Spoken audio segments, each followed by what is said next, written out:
పడి ఉంటుంది. ఇప్పుడు బతుకుని దాన్ని పట్టుకోవటమేరా గొప్ప అని చెప్పేసి అన్నాడంట.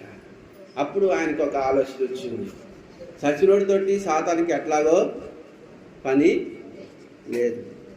చచ్చిన తర్వాత వాడితో పని ఏముంటుంది చెప్పండి, ఉంటుందా?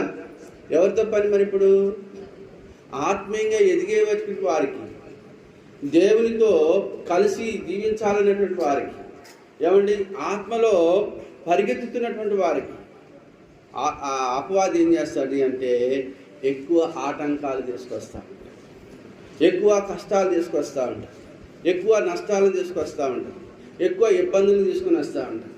వేటగాడు సచిన దాంతో ఎప్పుడు పోరాటం చేయడు. ఏం చేస్తాడు? బతుకుని దానికోసమే పరిగెత్తుతూ ఉంటాడు. అంటే అపవాది కూడా ఏం చేస్తాడు అంటే దేవుని మందిరంలో నువ్వు మంచిగా లేవనుకో, ఆదివారం నువ్వు చర్చికి రావట్లా, నిన్ను పట్టించుకోడు, నువ్వు ప్రార్థన చేయట్లా, వాడికి కావాల్సింది